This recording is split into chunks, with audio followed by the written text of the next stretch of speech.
Alright, my name is Clark Gray, and I'll be re-recording my presentation on the Internet of Things, now with glorious audio. So first off, I'd like to talk about what exactly is the Internet of Things. Internet of Things devices are embedded devices that are connected to the Internet.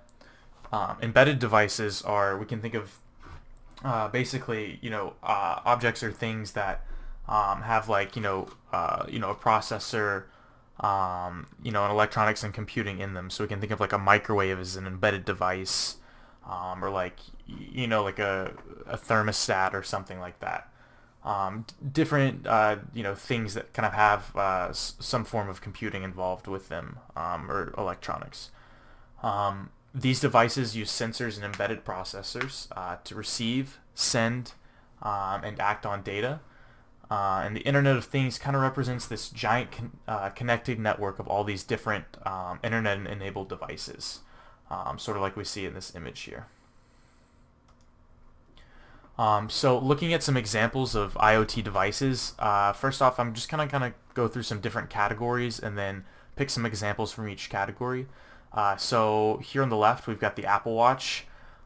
We can think of this, essentially is connected to your phone, collects data, senses like heart rate, altitude, things like that. People are always talking about trying to close their rings and things like that for getting their fitness stats in. We've got a Fitbit or some sort of fitness tracker similar to this. These are a little bit less high tech than like an Apple Watch or a smartwatch per se, but they're more of like a fitness tracker. Connected to the internet with your phone, recording data, sending data, receiving data, about your fitness and your daily activity. Another example, this specific picture is not, I'm not sure if it's an example of one, but I did read about these, or like internet enabled, like life alert type devices. And essentially, like life alert is a thing has kind of been around for a long time. Let's say your grandmother falls down, and then she can't get up, and she can, press this life alert button to call 911.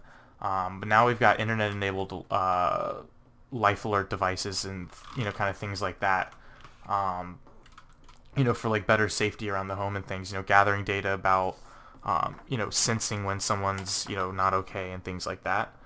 And then here on the right, the last example of like kind of a wearable here, is like an internet enabled insulin pump for people who have diabetes.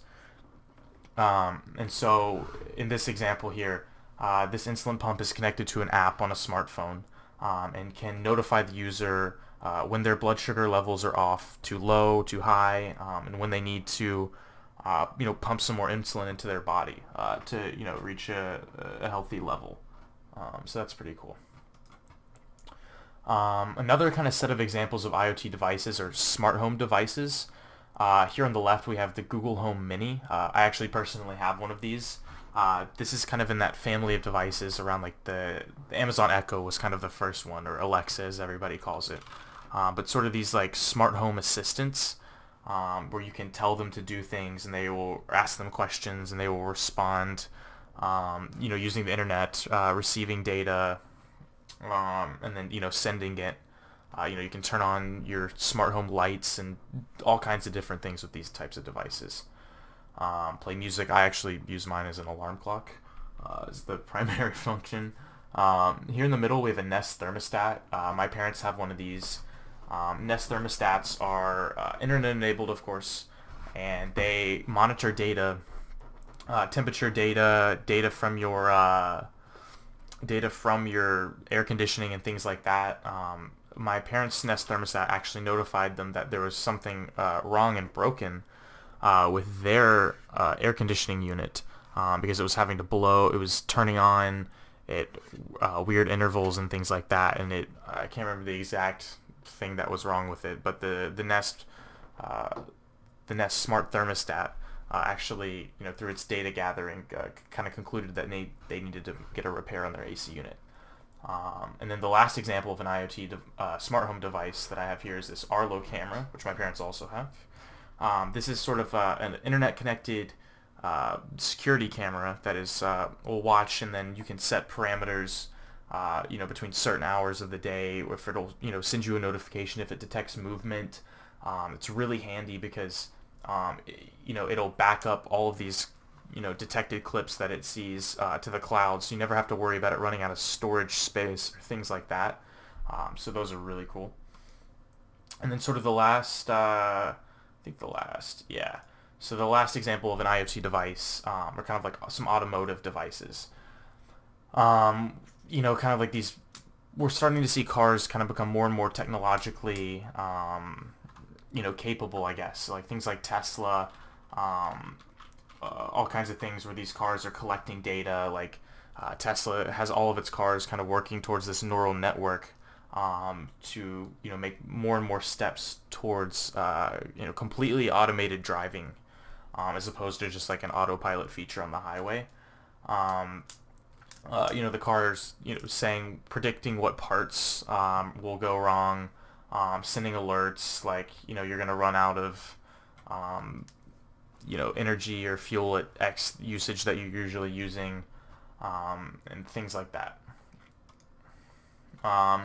So in terms of the course framework, kind of in my opinion, IoT devices tie into the course framework with both automate and informate. For automate, IoT devices are kind of able to record, send, and receive information seamlessly with other devices via the internet. And so, kind of this, since they're all interconnected, via the internet, there's sort of this automatic data collection happening, and data storage happening, and all these from all these sensors and just different kind of points of information that are being generated. And then for informate, some IoT devices are able to interpret this collected data and perform various actions on their own, like the example of the Nest smart home that I gave, where it detected that there was an issue with my parents' air conditioning unit.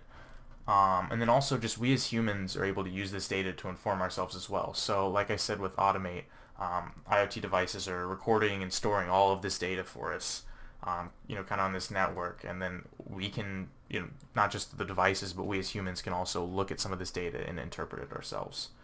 Use that to informate ourselves.